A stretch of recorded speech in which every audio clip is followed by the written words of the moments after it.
I returned from the hospital to find my room turned into a gym. She won't remember anyway, my son said, but I did, including the $45.00. They forgot I still controlled. I returned home tired and hollowed by 3 weeks in the hospital, battered by infection and weakened further by complications with my heart. I had imagined my first steps back would bring comfort. I had pictured myself curling up on my old bed, the familiar quilt wrapped around me, my hand resting on the lamp base, its light soft and yellow. I wanted to look at the framed wedding photo that sat beside the lamp. Me and Henry, smiling under summer skies. That memory was my anchor. But reality was a razor. The hallway smelled of disinfectant and emptiness. I dragged my feet toward my bedroom door, clutching the sheets of the bed I had slept in for decades, each crease a chapter of my life. I opened the door and my heart stopped. Whoever drew the curtain on my sanctuary turned it into a rudderless room of strangers. The bed was gone, no mattress, no quilt, no pillows. The wooden frame was dismantled and gone too. My wardrobe lay open and hollow, bare hangers swinging like mute witnesses to absence. The wallpaper looked as though it tried to weep in the corners. I recognized nothing. Nothing but a treadmill, its belt shiny and black. A rack of dumbbells heavy as mockery. A full-length mirror reflecting me in horror. And worst, a billboard-sized sign, letters scrawled in bold red marker. Femurs starts here. No old energy allowed. I stood there, half bent, hand to my chest, tasting bile in my mouth. Natalie stepped into the room, straw atop a smoothie protruding carelessly from her hand.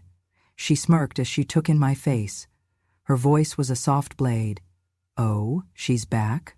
I thought the hospital was going to keep her another week. At least we'd finish the squat rack." Her words were as cold as she was, no warmth, no apology for the years of care I'd given my children, just amusement, just a reminder that I was relegated to a relic. From the living room, Jared appeared. His hair was trimmed, his shirt crisp, but he looked at me as though I were an old photograph, familiar in outline, but with no relevance anymore. "You can sleep in the laundry room," he said, never making eye contact. "It's got a sink and a mat. She barely walks anyway." I swallowed. I looked at him as if I could sink into the floor. Then I forced air into my lungs. This was my room. Natalie laughed. Sweet, cruel, effortless. "Not anymore. You were gone long enough," she said. "We figured you weren't coming back, and if you did, well, it's not like you'd remember anything." Those words knocked something cold and heavy into the pit of my soul. Those were the words of people who had decided I no longer mattered or even existed as a person. I wasn't a person, I was a placeholder, and that hurt more than the bruises they would leave. In a moment that carried no emotion, Natalie's hand shot out. Not in anger, no, that would have been simple. It was more clinical, an experiment, even? Her hand met my cheek, a resounding slap. The night exploded in my ears. I closed my eyes, but everything registered. The sharp red flare that blossomed on my skin, the sudden knock of balance. I staggered and Natalie laughed again, not triumphant, but curious, amused. Then Jared joined in the cruelty. His fingers pinched my arm in a grotesque twist that cracked the skin. A bruise bloomed there, purple and angry. I felt the marrow of my bones murmur in protest, but I stood, breath rattling, heartbeat pulsing. Natalie turned away from me to deliver her verdict to the empty room. "If anyone asks, those bruises are just age." Or maybe she fell again. Didn't she say she was dizzy all the time?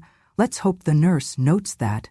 They painted me as a brittle object, a faulty appliance to be safely discarded. Their sadism was careful, calculated. They made sure it looked natural. That was what made it worse. My body, the vessel that had carried life and held me through joys and sorrows, was now assaulted. But even that pain paled against the deeper blow, the rejection, the erasure. I stumbled backward. My fingers found the door jamb and held on, not because I was afraid of falling, but because I felt myself unspooling, unraveling like a ribbon left in the rain. My breath faltered. I heard my heartbeat hammer and thought it might burst, but I did not cry. Some things do not break you, they sharpen you. At some point they left me standing in that wrecked room. I turned away and walked down the hall with steps that were small but counted. That night, I lay on the cold, hard floor of the laundry room. No mattress, no blanket, no pillow. Just sawdust and tile. My eyes stayed open because I could not bear the whisper of sleep. My hand went down to the bruise on my cheek, the purple knot on my arm. I traced them slowly, deliberately, like I was mapping evidence.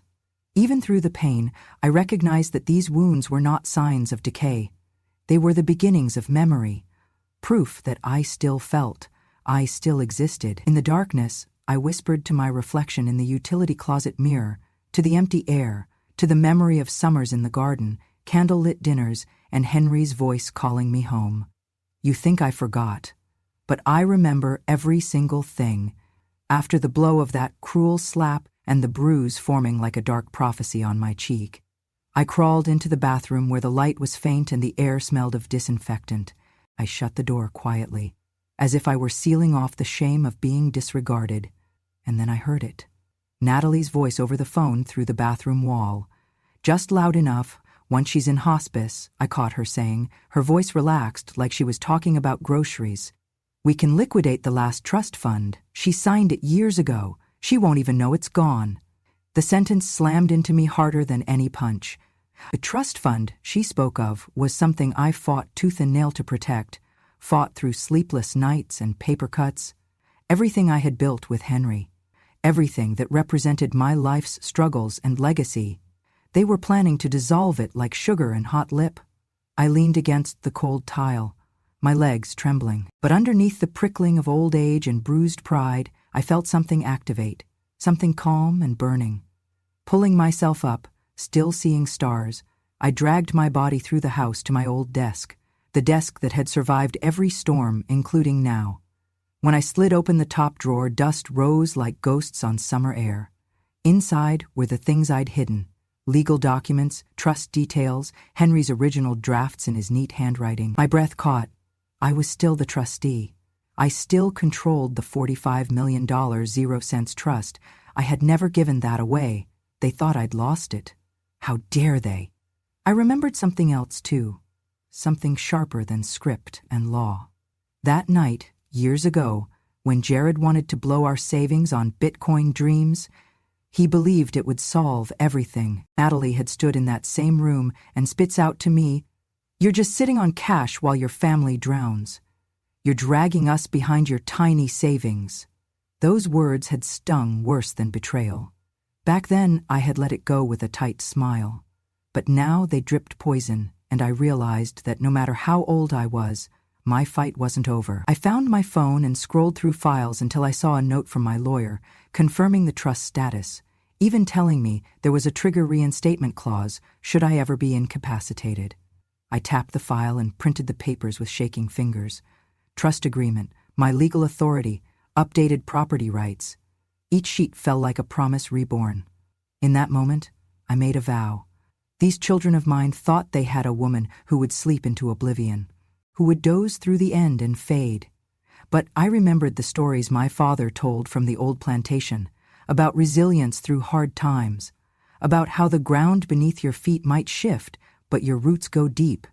I took the boxes of papers, documents, recordings, logs, letters, and I carried them to my closet, where I had already packed some essentials earlier.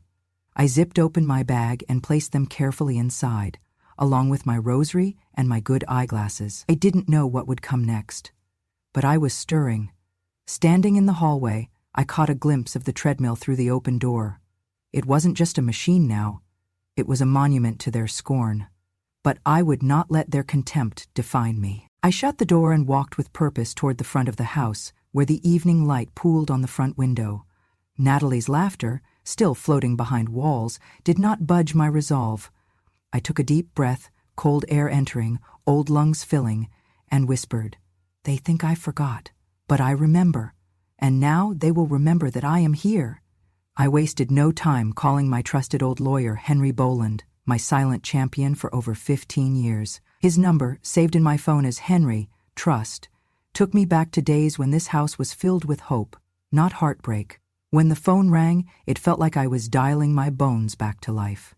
"Mrs. Elridge," he answered in that familiar deep tone. How are you? I steadied myself. I'm done waiting, I told him. They're trying to wipe my name off everything. You know what to do. Silence cracked the line. Yes, I believe I do. It was all I needed to hear. I hung up and crossed the room that used to hold my vanity, now empty and echoing. I needed to activate the clause Henry and I painstakingly added years ago, the snap-back authority. That clause only kicks in when the trustee faces serious threats to control or personal abuse, and right now I had both. I retrieved the trust agreement from my drawer. The paper felt heavier in my hands than it ever had. I scanned until I found that clause. My eyes pricked. It was still there, clear as day. I scribbled notes in the margin. Snap-back authority invoked due to documented elder abuse, threatened dismantling of trust, and inferred incapacity. I called Henry again. It's happening, I said. He waited a beat and calmly replied, I'm on my way. While I waited, I set up my phone with a hidden recording app angled toward the living room. I knew they'd talk. They always did when they thought no one was listening. Their voices would seal my case. Then I walked to the window, this house, full of wounds, and breathed deeply. These wounds didn't weaken me, they focused me. Once Henry arrived, he carried his briefcase like a shield. We moved to the dining table. I laid out the trust documents, the power of attorney, and my own identity verification files. He nodded, then grabbed his phone and set it to record every supportable step. Together, Henry and I executed the first move, a formal letter to the trust fiduciary, stating that due to a credible threat to my personal safety and control over the trust, the snap-back authority clause is activated. I signed it, tears and determination both staining the ink. While we worked, my phone lay recording Natalie's voice. I heard her say, I'll switch the password after we put Mom in a care facility. She won't know where the money went. Jared chipped in, we'll have everything moved into my name. She's too old to protest. Nursing home is cheaper anyway. My heart pounded. They were ready to erase me. Henry crossed the room and transferred every control back into my trusted hands. Access codes, bank statements, trustee powers. He looked at me and said quietly, You're building calm out of their chaos. Well done. They walked in then, waltzing through the front door like they owned every square inch. Jared carried takeout boxes like trophies. Natalie waved and laughed. I sat up straight. Honey, I said, calm but fierce, I just want you to know, I've taken over the trust again. You're no longer trustees. Don't try to access anything. Natalie choked on her laugh. What are you talking about? They told me. I'm well aware of what was said, I replied. But with Snapback activated, I now have complete control. All trustee duties, authority, and decisions are mine again. Nervous flashes crossed their faces. They demanded proof, yelling that I was losing my mind, that I couldn't remember anything longer than 5 minutes. I took a tape recorder out of my bag, hit play, and their own words sounded through the speakers. Their laughter, their plans, their contempt, all recorded. So many things shattered in that moment. Their denial, their superiority, their smirks. But I stayed quiet. I didn't need to rage. I just looked at them, face soft but steel inside, and whispered, I remember everything. I spent the night awake, my arm still throbbing where Jared's pinch had left a bruise that bloomed like a secret. But my hands did not tremble when daylight came. I had a plan, and hurting strength surged through me. I rose early and dressed quietly, as if slipping into the suit of armor Henry had brought. We sat across the desk from each other, papers spread like a battlefield map. Henry slid me a fresh stack of documents, trust forms, deed transfers, and wire authorization forms. I picked up a pen with calm intent. On the first form, I initiated a transfer directive. All assets in the Martha Elridge Family Trust are hereby reclassified to frozen asset control. These assets are inaccessible, untransferable, and unspendable, except at the sole discretion of Martha Elridge. I signed in bold blue ink and dated it. This freeze didn't just secure the funds. It transformed them into lines of code that anyone, including banks, fiduciaries, lawyers, could not disrupt unless I specifically countersigned again.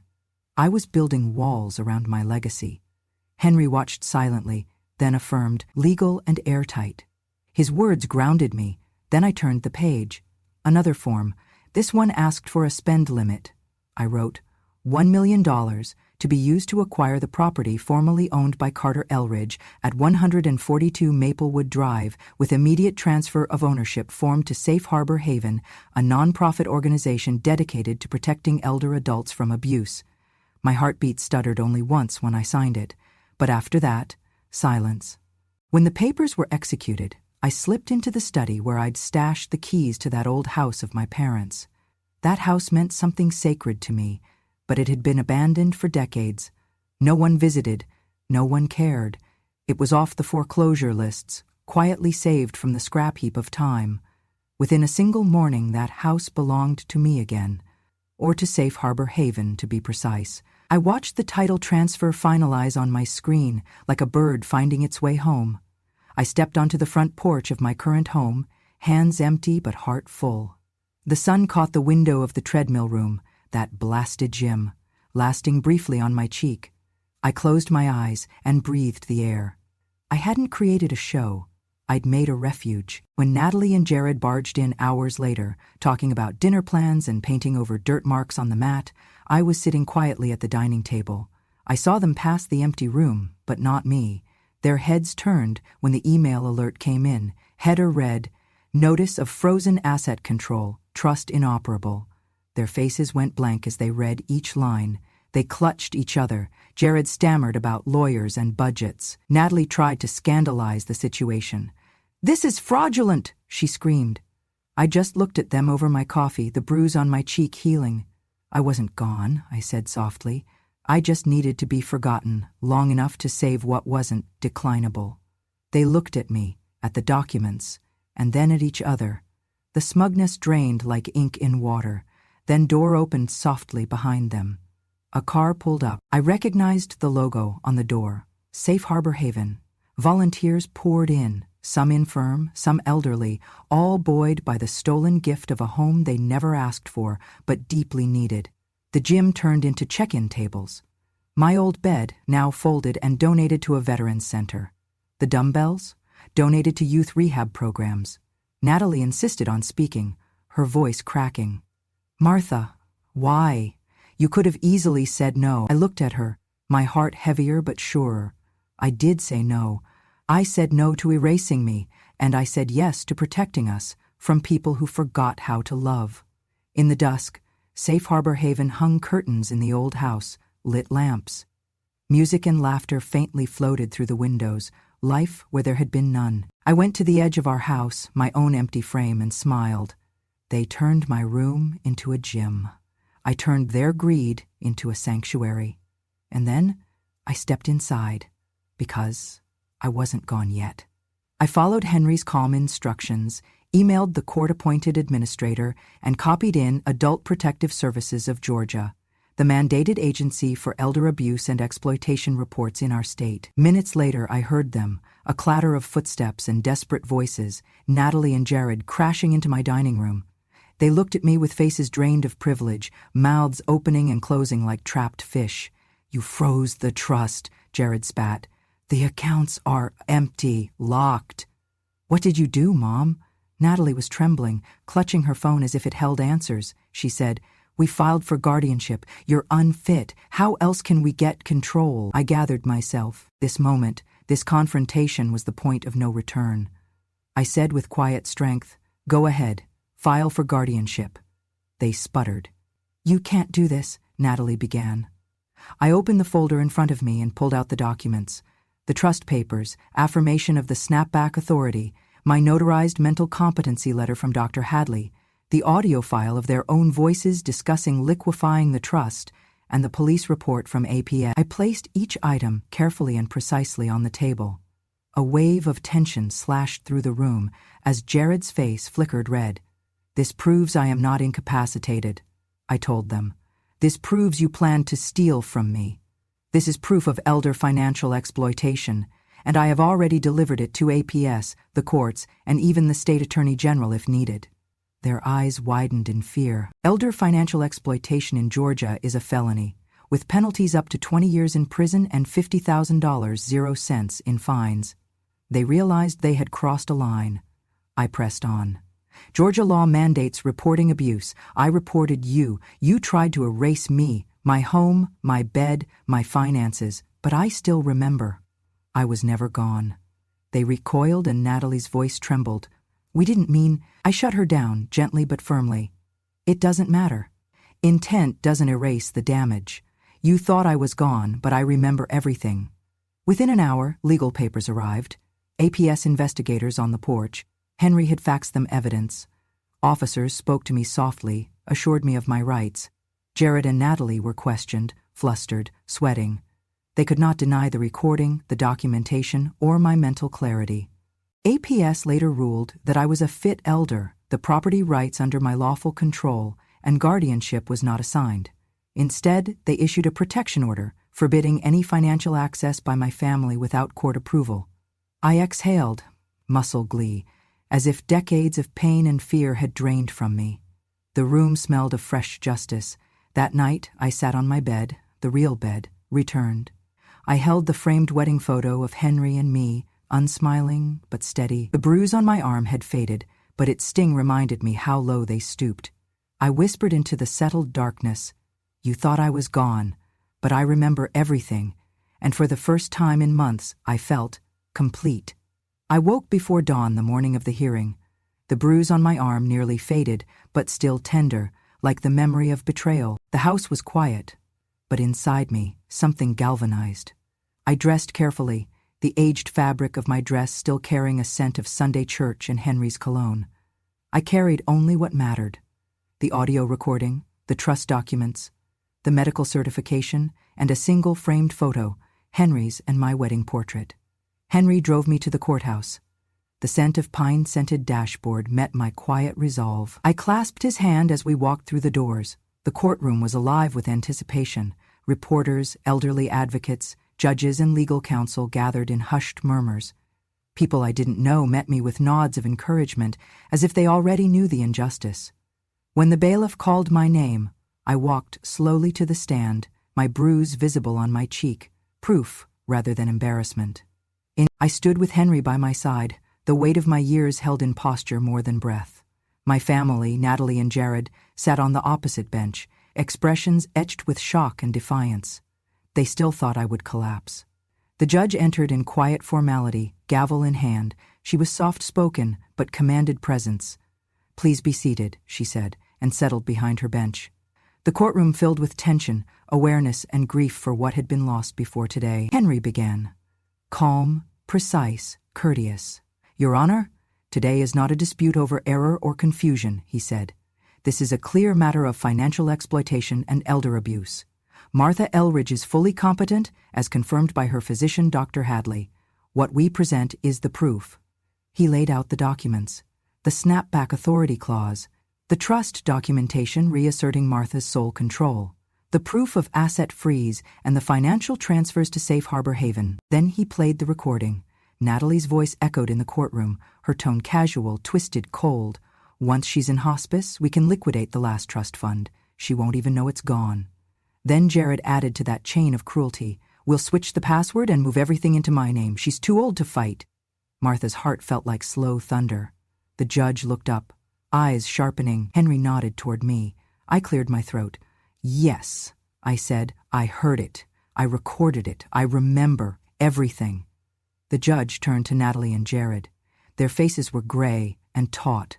Then, with the soft weight of authority, the judge ruled, "I find that not only is Ms. Elridge mentally competent, but the court finds that Natalie and Jared Elridge have engaged in attempted financial exploitation of an elderly, vulnerable adult. Their actions are not protected by filiation or affection. They are crimes of opportunity and greed, masquerading as familial concern." The judge paused. She looked at Martha, then at the empty spot where the bed had been. "Natalie and Jared are hereby stripped of all derivative benefits from the Elridge Family Trust. Furthermore, they are designated to pay compensatory damages to Ms. Elridge in the amount of $250,000, 0 cents, representing mental and emotional harm, and to fund her legal expenses." The courtroom erupted in gasps and whispers. Natalie buried her face in her hands. Jared stared at the wood grain. I stood slowly, tears stinging my eyes, not tears of sadness, but of vindication. I turned and looked at my family, and then at Henry. I cleared my throat and spoke softly. Judge, not vengeance, but justice. I may have missed this room, that bed, my past life, but today I remember my worth. The judge banged the gavel once, firm, final. Outside the courthouse, they were surrounded by cameras. Natalie's tearful surrender was hollow. I didn't mean. Jared's voice was cracked. Bless you, Mom. But I turned away. The moment had passed. I walked outside, breathing fresh air, past reporters and flashes, with one simple smile. Henry guided me to our car. He did not say much, he didn't have to. I held my bruise-scarred arm lightly and thought of the fight that lasted not only in courts, but in the small decisions I made when they disrespected me. As we drove off, the gym room receded behind us, but I could already imagine it transformed in my mind into a sanctuary for memory and reflection. I said to Henry, quiet as a prayer, stronger than I had felt all those years. They thought I was gone, but I remember everything. I woke the next morning knowing the court had shifted everything. The bruise on my arm ached with reminder that it had been real, and that what had followed was stronger. I dressed and poured myself a cup of coffee, silence streaming in through the kitchen window, sunlight rinsing the room. I sat at the table with Henry, and together we signed the documents that would seal this reversal. I would transform the remaining balance of my trust into something purposeful and unassailable. I called it the Martha Witness Fund, a watchdog for the vulnerable elderly, a sword against exploitation, and a beacon for those who feel forgotten. It would fund investigations, legal defense, public awareness campaigns, and patient advocacy. Under its charter, only cases of verified elder abuse or financial exploitation would receive support. The application process would be transparent, and recipients would know that the fund stood for justice, not sentiment. I signed the foundational papers, my handwriting steady, clear. I heard the pen stroke, here. This is rewriting the story. That afternoon, a film crew arrived at my door. They were from a national morning show, interested in a human interest story of resilience. I rose, dressed in the same modest dress as the court day, and let them follow me through the rooms that had nearly erased me. The gym walls stood bare. That room now felt empty and judgmental. I stood in the doorway, sunlight filtering through the glass, and began my interview. They asked me, "Why tell your story publicly after all you've gone through?" I looked into the camera and said, "So no one else faces silence." In that moment, I became the voice for the voiceless. My words flowed, how they erased everything tangible about me, how I found the law in the darkness, and how I chose to channel the trust's remaining dollars into protecting people like me. I didn't mention family names. I spoke of universal love, value of memory, the dignity of aging. The camera panned across my wedding photo, then to the bruise fading beneath my sleeve. The turnout was immediate. Social media lit up. Calls came from advocacy groups, from law enforcement agencies wanting to support. Within days, local and national networks picked up the story. I appeared again on a televised panel with elder rights advocates and lawmakers. Sometimes I sat quietly. Sometimes I spoke. I spoke of Georgia's Adult Protective Services phone line and how everyday people could call 1-800-665-55-AGING to report elder abuse. In the weeks that followed, the Martha Witness Fund helped a nursing home resident recover stolen money, organized workshops teaching people how to spot abuse indicators, and funded legal fees in a landmark case that changed elder care regulations in the state. The fund already had life. One afternoon, I stood outside the old house we'd donated to Safe Harbor Haven. Its windows glowed with life, laughter, candlelight. This house had become a memorial to care, not cruelty. Volunteers greeted me. An elder woman came to me, tears damp in her eyes, and said, "Because of you, I have my home back." My heart broke and grew at once. I looked at the bungalow's front steps and spoke softly. We started a healing, not a fight. The woman took my hand, and I felt hope bloom. This morning I unlocked the door to the old gym, a space that once smothered me in disregard. The faint scent of sweat and resentment still lingered, but I carried forward something stronger, purpose. With gentle hands I removed the weights and wiped them clean, not to touch them again. I rolled up the treadmill belt as if tucking away a bad memory. I arranged the foundation of what I would call the memory room, my signature of peace. I brought in wooden stands for old photographs, Books I had hidden in the attic, journals I'd written in painstaking cursive over decades. On one wall, I placed a portrait of Henry and me on our wedding day. On another, pictures of newborn Jared, Christmas cookies on the floor, a garden full of marigolds, tiny blooms I'd planted 4 generations back. I added vintage books, his mathematics textbooks, my poetry anthologies, our children's picture books. Every shelf felt like placing a life gently back on its own foundation. Later that afternoon, I received word via my attorney. Natalie had lost her job. Her employer dropped her charges based on the elder abuse scandal. The public outcry toward her involvement in the plot to exploit me was swift and severe. Jared, meanwhile, had no access to credit, no reputation left to leverage. He now relied on disability payments and charity to get by. I walked into the memory room and turned the sign around to read the same words I'd spoken so long ago in my mind. They thought I forgot, but I remembered justice. I stood beneath those words until sunshine poured through the window, illuminating the shelves of memory. I touched one of the old books, and it felt like holding a heart. That evening, I appeared on a local morning program. Instead of stories of crime, they wanted a story of healing. They filmed me in the memory room, trailing hands over the marigold photo, the vows of marriage, Henry's wild pen in the margins of my poetry. The cameras never lingered on the gym that was erased, only on the artifacts that remained. They asked what justice looked like now. I smiled. Justice doesn't thunder in courtrooms. It whispers in memories restored, dignity reclaimed, rooms made right. Days later, I was invited to speak at a public event celebrating elder justice initiatives. I stepped onto the stage, a hush falling over the crowd. I wore a simple blouse and my voice was quiet. Aging isn't about less than.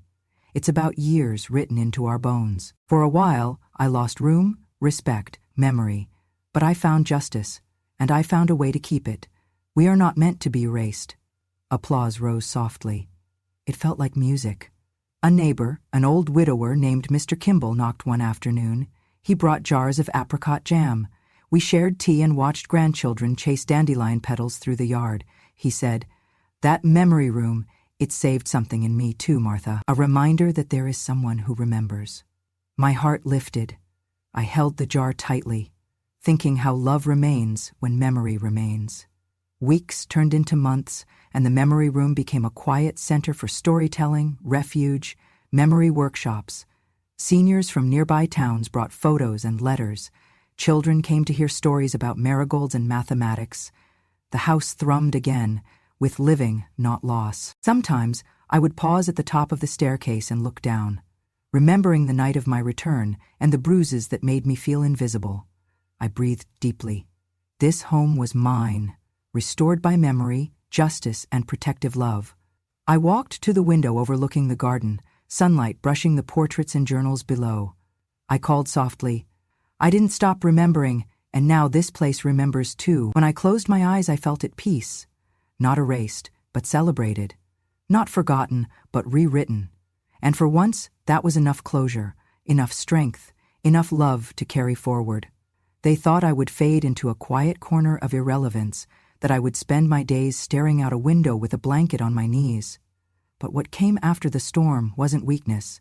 It was peace, with steel in its spine. My mornings now begin with light, soft and golden, streaming through lace curtains. The gym equipment is long gone. In its place, a reading chair. A bookshelf stacked with journals and letters from women I have never met, but who say I gave them courage. On the wall, framed photos, me as a child, my wedding day, my first teaching job, and now, the day I testified. That smile, that was the smile of someone who remembered everything. I wake early, as I always have. My bones still ache, but they move with purpose. I brew my coffee slowly now. I take time to grind the beans. I let the dog nuzzle my knee as I pour.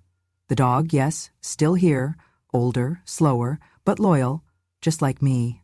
Sometimes I receive letters, handwritten, typed, emailed, from strangers. A granddaughter who witnessed her grandmother cry for the first time. A nurse who quit a job at a facility after reading my story. A young man who said he never respected his grandma until he saw what we can survive. I joined a community board, not for politics, but for change. I meet with young women starting their own families, reminding them of the value of patience, of memory, of asking about stories instead of assuming silence equals simplicity. I started mentoring 2 women who escaped elder abuse. One of them now leads a hotline team in Florida. Natalie and Jared. I hear things. That Jared had to sell his car, that Natalie works customer service somewhere in a headset with no name tag. I feel no glee, only justice. And sometimes, justice is quiet. They do not visit anymore. That's fine. I left my forgiveness in the courtroom, next to the verdict. They can claim it if they ever learn what the word means. But my granddaughter, Lily, she comes by. Every Thursday, she bakes. She tells me about college. She says, "Grandma, you're my favorite rebel." I let her say that. I like how it feels. Once a month I still speak, in small rooms, libraries, nursing homes. I do not raise my voice. I just tell the truth. I show my scars, some visible, some not. I talk about remembering names, remembering bruises, remembering who we used to be before someone told us we were just old. I still wear the blue cardigan Henry gave me on our 40th anniversary. I keep his photo on the kitchen counter. When the sunlight hits it just right, it looks like he's winking at me. My life after the storm isn't glamorous, but it is mine. And it is lived with clarity. Some nights I sit on the porch, the dog curled beside me, and I think about what I kept. Not just money, not just a name, but the right to be seen. They tried to erase me. I wrote myself back in. I remember, and I am still here. Thank you for staying with me through every step, every bruise, every whispered word of this story. If you felt seen in my silence, if you've ever been dismissed, overlooked, or told you were too old to remember, I hope this reminded you of one simple truth. We do not forget who we are. And when we rise, we do not rise alone. We rise for every voice that was quieted, for every room we were pushed out of. And if you want more stories like this, true stories of dignity reclaimed, of justice served slow but strong, of grandmothers who did not fade away, subscribe now to Grandma True Stories. Because silence is not the end. It is just the moment before we speak. See you on the next porch.